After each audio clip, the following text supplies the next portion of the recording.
প্রিয় শিক্ষার্থীবৃন্দ, আশা করি তোমরা সকলে ভালো আছো। ফেনী ডিস্ট্রিক্ট অনলাইন স্কুলের পক্ষ থেকে তোমাদেরকে জানাচ্ছি অভিনন্দন ও শুভেচ্ছা। আজ আমরা নবম দশম শ্রেণীর গণিত বিষয়ের তৃতীয় অধ্যায়ের অনুশীলনী 3-5 কয়েকটি সমস্যা নিয়ে আলোচনা করব। আমরা ধারাবাহিক ক্লাসে এটি প্রায় আমরা এই অধ্যায়ের শেষ প্রান্তে চলে এসেছি। এখানে প্রথমে তোমরা তোমাদের পাঠ্য বইয়ের 27 নম্বর প্রশ্নটি পড়ে দেখো। তাহলে পাঠ্য বইয়ের আমরা কত নম্বর শুরু করব? 27 নম্বর, ঠিক আছে? তাহলে 27 নম্বরে আমরা প্রশ্ন নম্বর 27।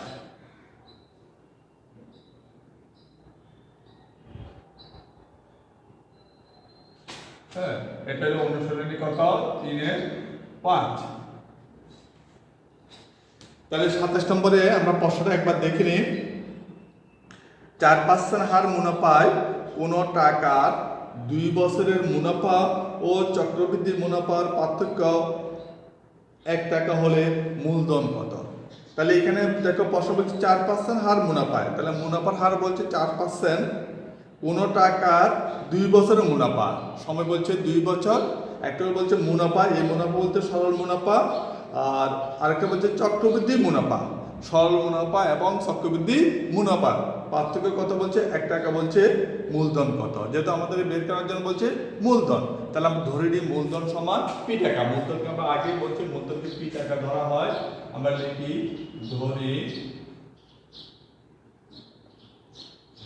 ধরি মূলধন সমান পি টাকা, ঠিক আছে? এরপর আমাদের বলছে মুনাফার হার, বলছে মুনাফার হার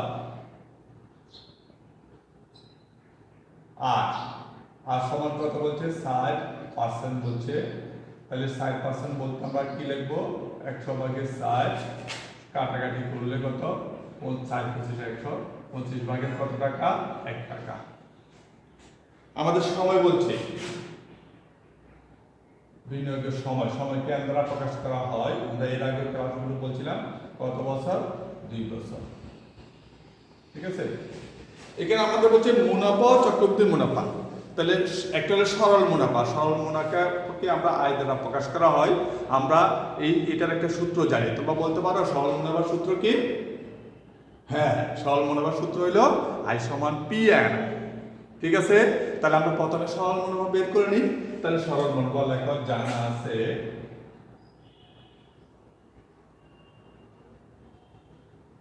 আছে আমরা সরল মুনাফা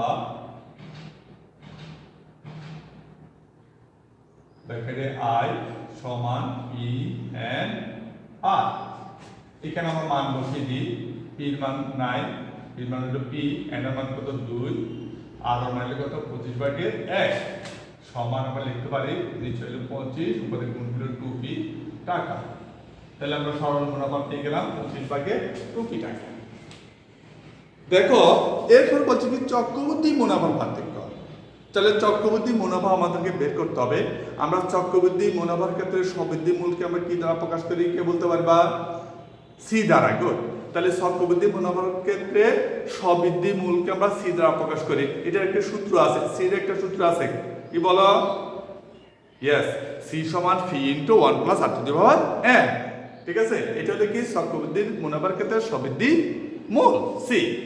যদি এই সবৃদ্ধি মূল সি থেকে যদি আমরা মূলধন বিয়োগ করি তাহলে কি পাবো বলো তো? চক্রবৃদ্ধি মুনাফা। গুড। তাহলে আমরা চক্রবৃদ্ধি মূল থেকে যদি আমরা মূলধন পি বিয়োগ করে দিই তাহলে আমরা পাবো কি? চক্রবৃদ্ধি মুনাফা। তাহলে আমরা লিখতে পারি, দেখো আবার চক্রবৃদ্ধি মুনাফা সমান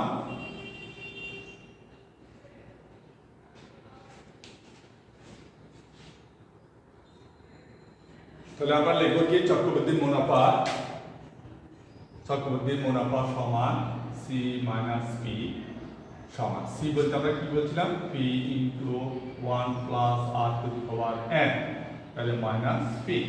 এখানে আমরা মান বসিয়ে দিই। আবার পি ইন্টু 1 প্লাস আর মান পেলাম আমরা কত 25/1 এন এর মান কত 2 বিয়োগ কত পি সমান আমরা পি ইন্টু আমরা লসাগু করে গেলে 25 তাহলে 25 থেকে 25 প্লাস 1 উপরে কত 2 মাইনাস পি তার মানে পি ইন্টু লিখতে পারি এখানে নিচে 25 এ 25 উপরে 25 থেকে 26 এর হোল স্কয়ার করলে কত 76 মাইনাস পি এরপর আমরা লসাগু করি 625 তাহলে আমরা লিখতে পারি কি 676 পি মাইনাস আর 625 পি তাহলে সমান নিচে কত 625 উপরে 625 গেলে তাহলে কত হবে 51 পি তাহলে আমরা পেলাম দেখো চক্রবৃদ্ধি মুনাফা পেলাম এই 625/51 পি আর সরল মুনাফা পেলাম কত 25/2 পি তাহলে আমাদের প্রশ্ন বলছে সরল মুনাফা এবং চক্রবৃদ্ধি মুনাফা পার্থক্য কত 1 টাকা তাহলে আমরা চক্রবৃদ্ধি মুনাফা থেকে সরল মুনাফা বিয়োগ করে যাব তাহলে লিখব শর্ত মতে 625/51 ই মাইনাস কত 25/2 পি সমান কত 1 তাহলে এখানে আমরা লসাগু করি লসাগু করলে কত 625 তাহলে ভাগ করলে কত 51 পি বিয়োগ 25 দিয়ে ভাগ করলে 625 কে 25 থেকে 25 50 পি সমান কত 1 তাহলে আমরা যদি লিখি এখানে 625 এরপর 51 পি থেকে 50 গেলে পি থাকবে সমান কত 1 সুতরাং আড়াআড়ি গুণ করলে পি সমান কত 625 তাহলে এটা হবে আমাদের মূলধন কত মূলধন হবে 625 টাকা তাহলে আমাদের মূলধন হবে কত টাকা 625 টাকা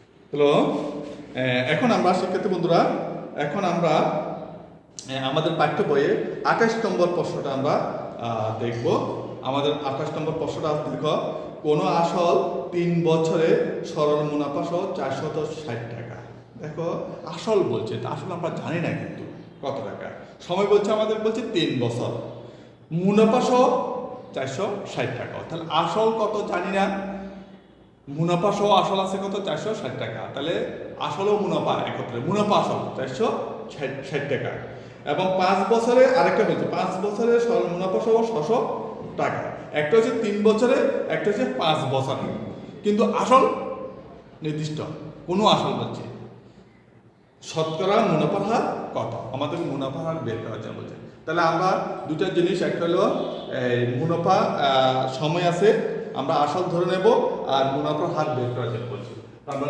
ধরি মনে করি আসল সমান টাকা তারপরে মুনাফার হার আর সমান কত বলছে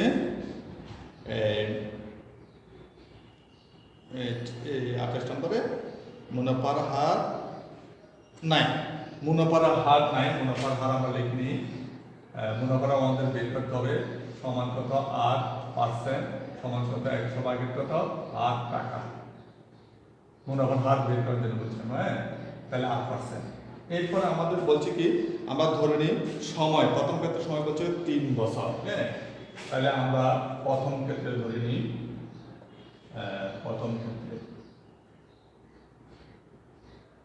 আমরা সূত্র জানি কি মুনাফা আসলকে এই দ্বারা প্রকাশ করা হয় মুনাফা আসল মানে আমরা জানি কি আসল যোগ মুনাফা তাহলে আমরা লিখতে পারি কি পি হলো আসল মুনাফা হলো পি এন আর কেমন তাহলে আমরা এখানে পি কমন নিতে পারি পি কমন নিলে 1 প্লাস কত থাকতেছে এন আর ঠিক আছে তাহলে আমরা এখানে মান বসে দিই দেখো এর মান হলো প্রথম ক্ষেত্রে আছে কত এই 460 সমান পির মান 9 1 প্লাস n আমাদেরকে বলছে 3 বছর n সমান 3 আর মান হলো কত 100/কত 8 তাহলে এখানে আস্তে আস্তে আমরা লিখতে পারি যেহেতু n সমান কত 3 বছর। ওকে, এটা আমরা সমীকরণ দিয়ে দিই। এটাকে সমীকরণ দিলে এটা সমীকরণ 1 নম্বর। এরপর দ্বিতীয় ক্ষেত্রে লিখতে পারি আমরা এর মান কত আছে 600 আছে। 600 সমান p ইনটু 1 প্লাস n এর মান আছে কত 5 বছর আর হলো কত 100 ভাগের কত আমাদের 8%। তাহলে এটাকে আমরা কত নম্বর দিতে পারি? এটাকে আমরা 2 নম্বর সমীকরণ দিতে পারি। আবার 2 নংকে 1 নং দ্বারা এখন ভাগ করে দেব। তাহলে আমি উপর দিকে মুছে নিই। তোমরা লেখো 2 নংকে 1 নং দ্বারা ভাগ করে পাই। 2 নংকে 1 নং দ্বারা ভাগ করে পাই। তাহলে 2 থেকে উপর হবে কত 600, নিচে হবে কত 60, উপর হবে p ইনটু 1 প্লাস 100 ভাগের আমরা লিখতে পারি কত 5r আর নিচে লিখতে পারি p ইনটু 1 প্লাস 100 ভাগের কত 3r। তাহলে দেখো এখানে যদি আমরা কাটাকাটি করি 0 0 কাটা যায়, 2 দিকে কাটলে এখানে 23 হবে, অর্থাৎ 20 দিকে কাটলে এখানে হবে কত 30, 23 ভাগের কত 30। এখানে p দিয়ে কাটা যায়, আমরা p দিয়ে কাটি দিলাম, উপর লসাগু করলে কত 100, তাহলে আমরা পাবো কত 100 প্লাস কত 5r, নিচে লসাগু করলে কত 100, এখানে হবে 100 প্লাস কত 3r। ঠিক আছে, এরপরে আসো আমরা বামে লিখতে পারি কত দেখো 23 ভাগের 30 সমান, আমরা এটা যদি উল্টে দিলে আমরা 100 কাটা যাবে, আর ভাগ করলে উপরে হবে 100 প্লাস কত 5r, নিচে হবে কত 100 প্লাস কত 3r।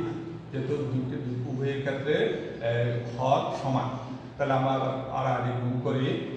আর গুণ করলে আমাদের কত হবে বলতো?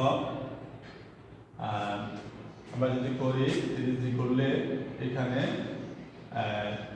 3000 প্লাস 3 দিকে 9 90r, আর এখানে 23 গুণ করলে 2300